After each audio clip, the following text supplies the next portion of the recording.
Hello everyone, welcome to दृष्टि judiciary. I am Nivedita राजे। आज के सेशन में सुप्रीम कोर्ट और हाई कोर्ट के जजेस के रिमूवल के प्रोसेस को समझेंगे। अब इस प्रोसेस को समझने से पहले कॉन्स्टिट्यूशन में जुडिशरी की क्या पोजीशन है और वो क्यों है, ये समझ लेते हैं। कॉन्स्टिट्यूशन ने जुडिशरी को एक बहुत ही यूनिक इंस्टीट्यूशनल पोजीशन दे रखी है, जहाँ पे उन्हें सिर्फ इंडिपेंडेंट ही नहीं बनाया गया है, उनको डेलिबरेटली इंसुलेट किया गया है उन ऑर्डिनरी कंट्रोल मैकेनिज्म से जो कि एग्जीक्यूटिव और लेजिस्लेचर पे अप्लाई करते हैं। जैसे कि उन्हें गवर्नमेंट रिमूव नहीं कर सकती, वो इलेक्ट नहीं होते, वो अपॉइंट होते हैं, प्लस उनके पास उनकी टेन्योर की सिक्योरिटी है, उनकी सैलरीज फिक्स्ड हैं और किसी भी तरह के आर्बिट्रेरी डिसिप्लिनरी एक्शन से वो इम्यून है, उससे उन्हें सब्जेक्ट नहीं किया जा सकता। ये पूरा का पूरा जो सेफगार्ड है वो डिजाइन ही इसलिए किया गया ताकि जुडिशरी की इंडिपेंडेंस को सिक्योर किया जा सके। न्याय करने के लिए हाथों का खुला होना जरूरी है। जब एक जज उस कुर्सी पर बैठता है न्याय करने के लिए, किसी लॉ को इंटरप्रेट करने के लिए कॉन्स्टिट्यूशनल पैरामीटर्स पे, या कॉन्स्टिट्यूशन को इंटरप्रेट करने के लिए जस्टिस या इक्विटी के प्रिंसिपल पे, तो जरूरी है कि उसके सर पे तलवार ना लटक रही हो पॉलिटिकल रिटेलिएशन की, पब्लिक आउटरीच या फिर प्रेशर की। वो खुल के न्याय कर सकेगा, तब जाके सही मायनों में वो नेचुरल जस्टिस होगी। इसीलिए उन्हें इतना ज्यादा सिक्योर और स्ट्रांग बनाया गया है। लेकिन बावजूद इसके we can not ignore a very critical truth कि जज से भी गलती हो जाती, और इसी गलती की वजह से ये सेशन में बना है। जस्टिस यशवंत वर्मा, उनके खिलाफ बहुत सीरियस एलिगेशंस लगे हुए हैं मिसकंडक्ट के, करप्शन के, और ये हवा में नहीं है। इनके खिलाफ एविडेंसेस सरफेस हुए सोशल मीडिया पे और आग की तरह फैले, इस तरह कि गवर्नमेंट इनके खिलाफ इम्पीचमेंट इनिशिएट करने के लिए मजबूर है, क्योंकि पब्लिक डिमांड है ये। इस वक्त जुडिशरी पे उंगलियां उठी हुई हैं। अगर इतने ग्रोस मिसकंडक्ट को भी इग्नोर कर दिया जाता है तो फिर जुडिशरी पर किस तरह से पब्लिक ट्रस्ट कर सकेगी, वो भी इस तरह के करप्ट जजेस। ठीक है, इस तरह के करप्ट जज, I am sure, sorry if that information is in fact true. खैर, तो मैकेनिज्म तो बनाना ही था, क्योंकि इस तरह के वायलेशंस और इस तरह के मिसकंडक्ट्स हो जाते हैं।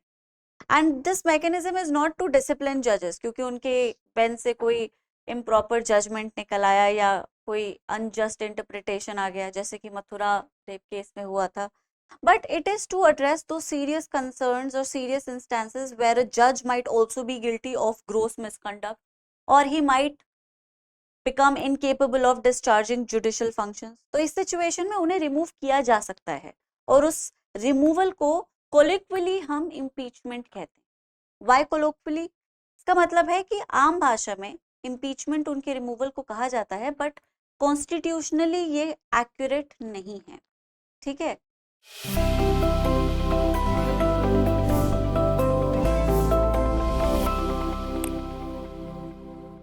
तो I want to begin with a constitutional clarification. Constitution में इम्पीचमेंट वर्ड सिर्फ एक ही जगह आता है, article 61, which lays down the procedure for the impeachment of president. मतलब कॉन्स्टिट्यूशन इम्पीचमेंट को जजेस के कॉन्टेक्स्ट में यूज नहीं करता, तो फिर हम क्यों करते हैं? इसका आंसर कंपैरेटिव कॉन्स्टिट्यूशनलिज्म और एकेडमिक कन्वेंशन से मिलता है। जैसे यूनाइटेड स्टेट्स में जजेस और प्रेसिडेंट के रिमूवल को इम्पीचमेंट कहते हैं। इम्पीचमेंट हाउस में इनिशिएट होता है और सेनेट में ट्राई होता है।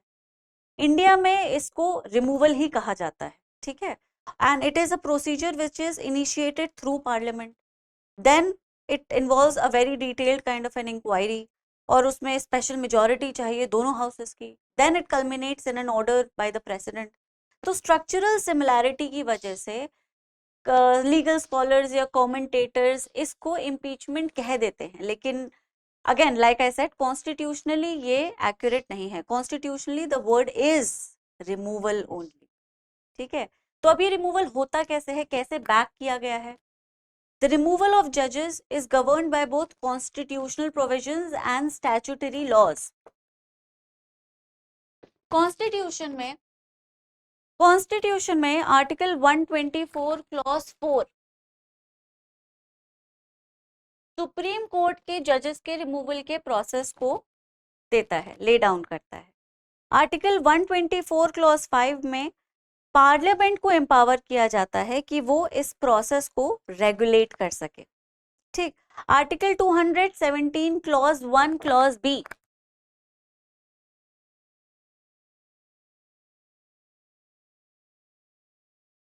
यही सेम प्रोसेस हाई कोर्ट के जज के रिमूवल के लिए भी ले डाउन करता है या प्रिस्क्राइब करता है।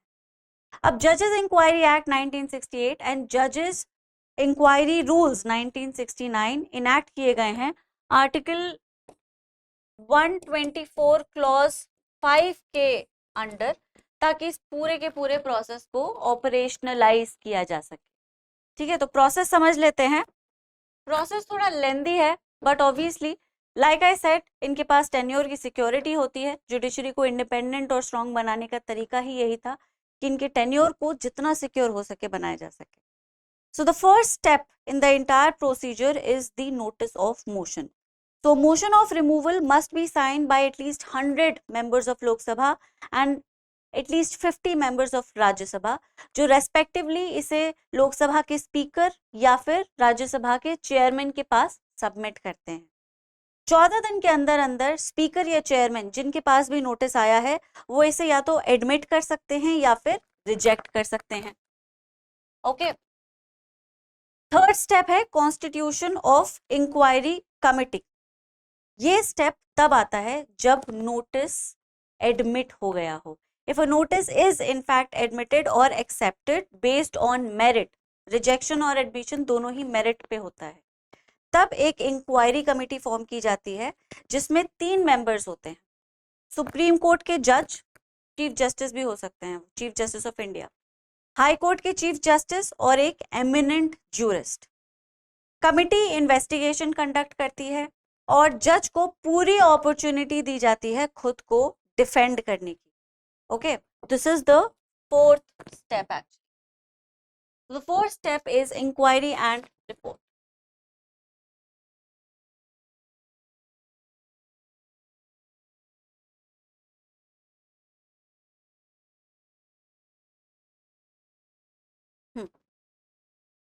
इस पूरे के पूरे ट्रायल के बाद कमेटी एक रिपोर्ट बनाती है और उस रिपोर्ट में स्टेट करती है कि चार्जेस प्रूव हो रहे हैं या नहीं।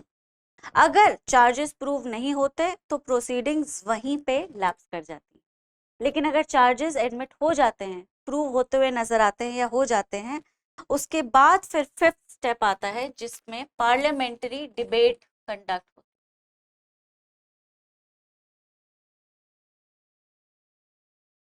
ठीक है, पार्लियामेंट्री डिबेट एंड वोट। अब अगर कमिटी जज को गिल्टी पाती है, द कमिटी फाइंड्स द जज guilty because the charges are proved, the motion is taken up in both the houses to pass. अब ये मोशन पास कैसे होता है? वोटिंग से होता है। Majority of total membership, 2/3 of the members present and voting in both houses. बिल्कुल वही प्रोसेस जो कि लॉ मेकिंग के लिए होता है, वही सिमिलर प्रोसेस जजेस के रिमूवल में भी वारंट किया गया है। Can you see how difficult this process is? Simple majority से भी जज को निकाला नहीं जा सकता। टोटल मेंबरशिप का 2/3 प्रेजेंट एंड वोटिंग होना जरूरी है। इसमें भी जब मेजॉरिटी इम्पीचमेंट या रिमूवल के फेवर में वोट करेगी तब मोशन पास होगा, अदरवाइज नहीं। सिक्स्थ जो स्टेप है वो होता है प्रेसिडेंट्स ऑर्डर। अगर ये मोशन इन फेवर दोनों हाउसेस में वोट हो जाता है तो प्रेसिडेंट रिमूवल के ऑर्डर को इशू कर देता है और जजेस रिमूव हो जाते हैं अपनी पोजीशन। ठीक है,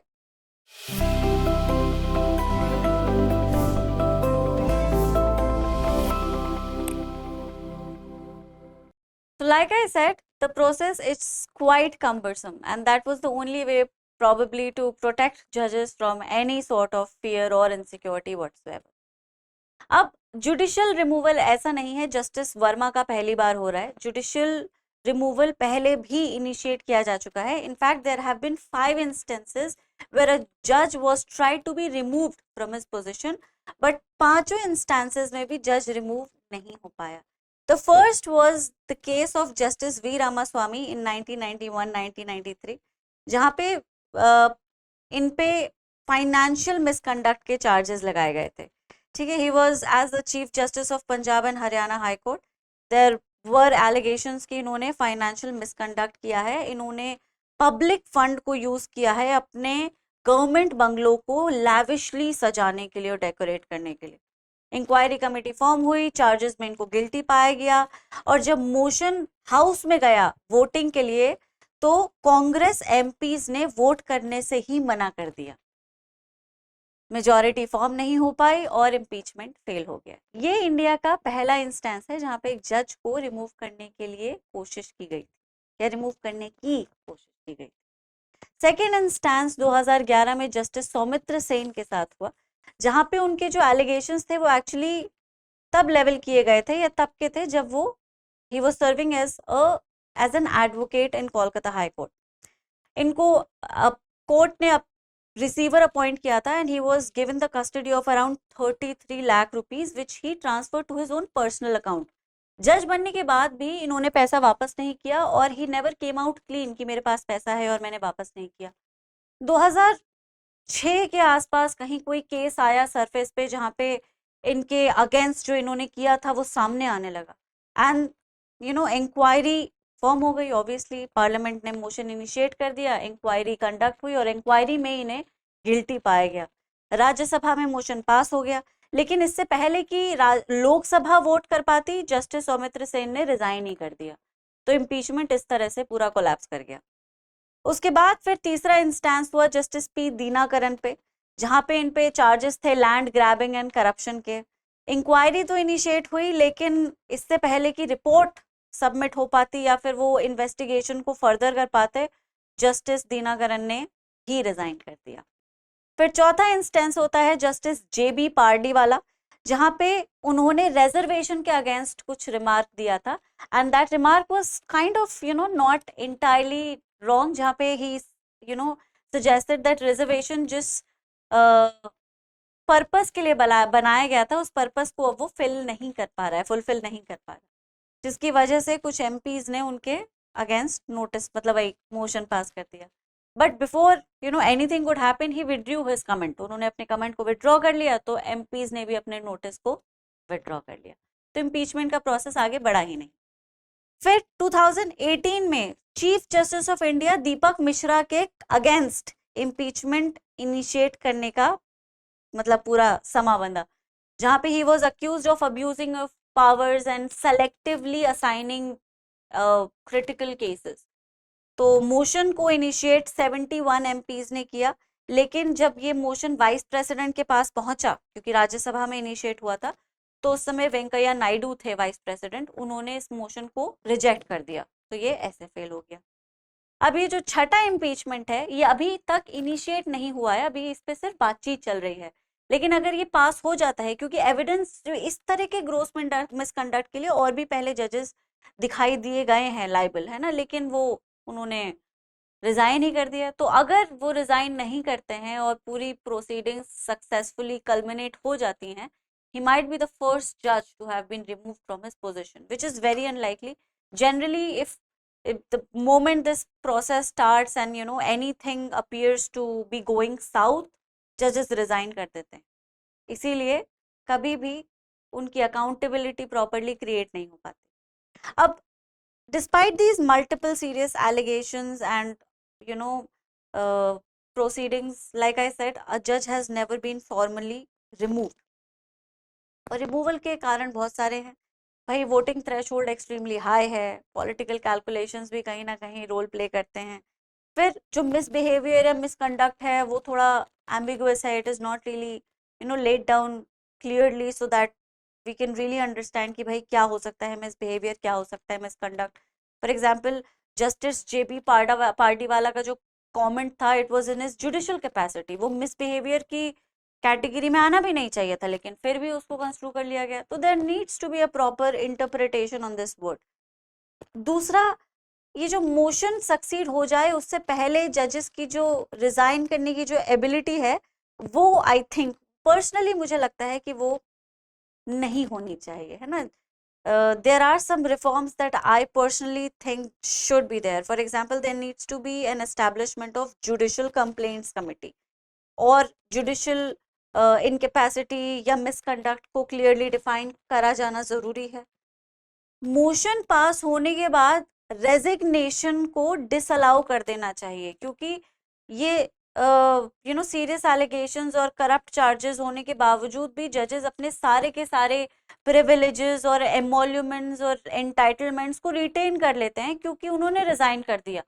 तो उनके ऊपर अगर देखा जाए टेक्निकली तो कुछ भी नहीं होता, उनकी पोजीशन वही रहती है. दे रिमेन रिटायर्ड जस्टिसेस, है ना. उनकी पेंशन भी बदस्तूर बंदी रहती है, और जो जजेस को जो आफ्टर रिटायरमेंट जो प्रिविलेजेस और सब कुछ मिलते हैं, भत्ते भत्ते, वो भी उनको लगातार मिलते रहते हैं. तो फिर गलती की सजा उन्हें मिली ही कैसे. इसीलिए इस पूरे सिस्टम को थोड़ा सा तो चेंज होना जरूरी है. लेकिन अगेन जुडिशरी अपने मामले में बहुत इंटरफेरेंस अलाउ तो करती नहीं, है ना. The truth won't change that the process of removing a judge remains difficult, and one of the difficulty is because a judge is allowed to resign before the motion can achieve anything, right? तो I hope आपको ये समझ आया कि impeachment क्या है. Impeachment नहीं, removal कैसे होता है, क्यों किया जाता है, कहाँ कहाँ हुआ है, क्यों फेल हो गया. अगर इससे रिलेटेड कोई और क्वेश्चन है तो कमेंट में आप पोस्ट कर सकते हैं, आपको जवाब जरूर दिया जाएगा. Thank you so much, guys. Please take care.